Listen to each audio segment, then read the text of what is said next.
In the heart of the bustling music industry, where secrets were currency and rivalries simmered beneath the surface, Master P found himself in a precarious position.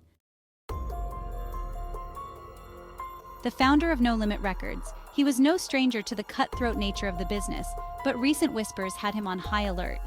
Late one evening, in a dimly lit studio in New Orleans, Master P leaned back in his chair, a half-empty glass of bourbon in hand. The walls echoed with the sounds of his latest tracks, but his mind was elsewhere. News had reached him that Suge Knight, the notorious co-founder of Death Row Records, had been making waves again. Rumors swirled about Suge holding damaging information, secrets about Tupac Shakur, Jay-Z, and even Birdman. These weren't just idle threats, they were loaded guns in an already volatile environment. The tension came to a head during a high-stakes meeting in Los Angeles. Master P strode into the room, flanked by a couple of his most trusted associates. Suge was already there, leaning back in his chair with an air of casual menace, his piercing gaze fixed on Master PP.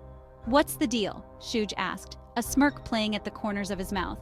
"Heard you've been digging into things that don't concern you." Master P leaned forward, his expression serious. "Listen, Suge, I know you think you've got the upper hand with those secrets, but remember this, secrets can be dangerous, especially when they're held by someone who knows how to use them." Suge chuckled, the sound low and menacing. "You think you can intimidate me with a few words? You don't know the half of it, my friend. I've got stories that could shake this whole industry to its core. You want to play games? I can play too." Master P felt a surge of adrenaline. "It's not a game, Suge. This is about respect and loyalty. You think threatening me will keep your secrets safe? It won't. It'll just make me more determined to find out what you're hiding." The air in the room thickened, the tension palpable. Suge's smirk faltered, and for a moment a flicker of uncertainty crossed his face. Master P took that moment and pressed on. "Think about it. Tupac's legacy is too important to be dragged down by this nonsense. If you've got information that could hurt people, especially in this town, you should be careful. You might think you're untouchable, but everyone has a breaking point." Suge straightened, his demeanor shifting as he realized Master P wasn't backing down. "You think you're a player in this game? You're just a pawn. You know I can make life difficult for you, right?" "Maybe," Master P replied coolly.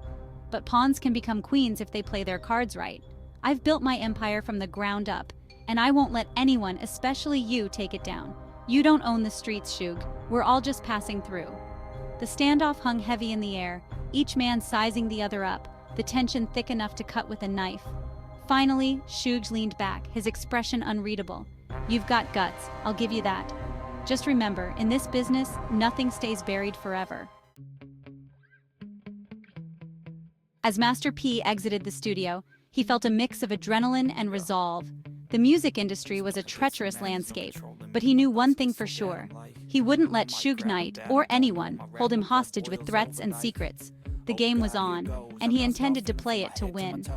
Master P stepped out of the studio, the cool night air hitting him like a splash of cold water. He leaned against the brick wall, his thoughts racing. The confrontation with Suge had rattled him more than he cared to admit. Secrets had a way of festering, and the stakes were higher than ever. He needed a plan, not just to protect himself, but to keep the people he cared about safe. In the days that followed, he gathered his closest allies, his family business partners, and a few trusted artists. They met at the No Limit headquarters, a place that buzzed with creativity and ambition. It was here that Master P laid out the gravity of the situation. "Suge's got dirt and it runs deep," he said, pacing the room. "We can't let him control the narrative. We need to find out what he knows and how far he's willing to go to use it against us." His right-hand man, a savvy strategist named C, nodded. "We should dig into Suge's past, see if there's anything we can use against him. If he's holding on to secrets, there might be skeletons in his closet we can expose." "That's one approach," Master P replied. "But I don't want this to escalate into a war. We need to be smart. We can't let emotions drive us."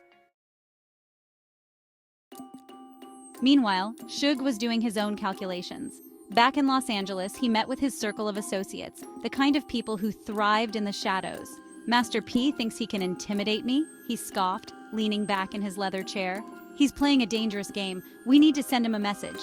One of his men, a burly figure with a reputation for handling business, leaned forward. "What do you want us to do, Suge? We could make his life hell." Suge shook his head. No, I want to play this smart. If we can make him think he's losing control, he'll crack. And when he does, that's when we'll strike. Back in New Orleans, Master P and his crew began gathering intel. They reached out to old contacts, digging into Suge's past and the tangled web of relationships that surrounded him. What they uncovered was a mixture of shocking and familiar, a history filled with betrayal, broken partnerships, and the kind of dangerous alliances that could shift like sand.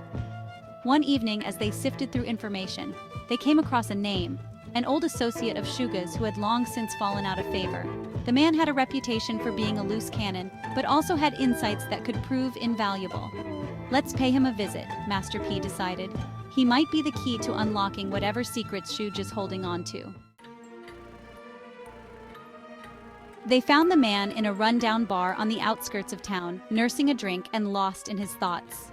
When Master P approached him, the man looked up, recognition flashing in his eyes.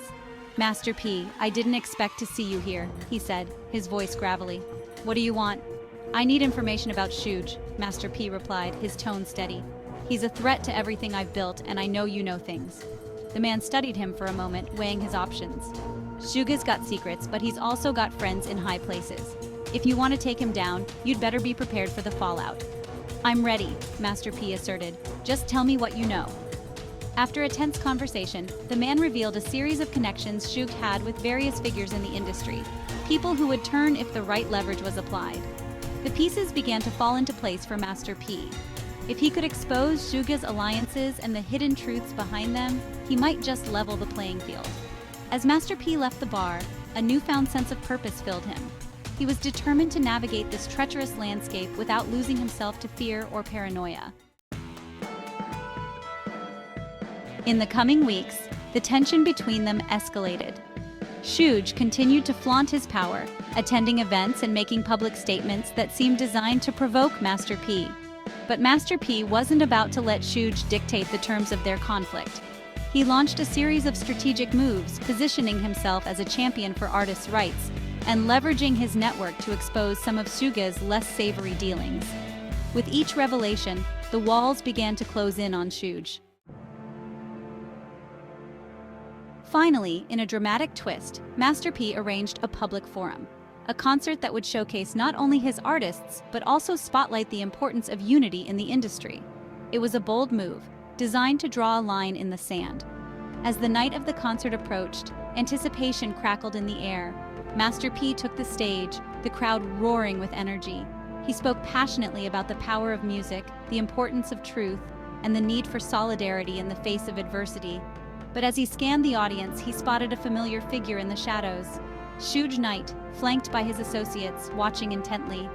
The tension in the air was electric. "Tonight," Master P declared, "we stand together. No one can break us if we choose to support each other. Let's put the past behind us and build something better."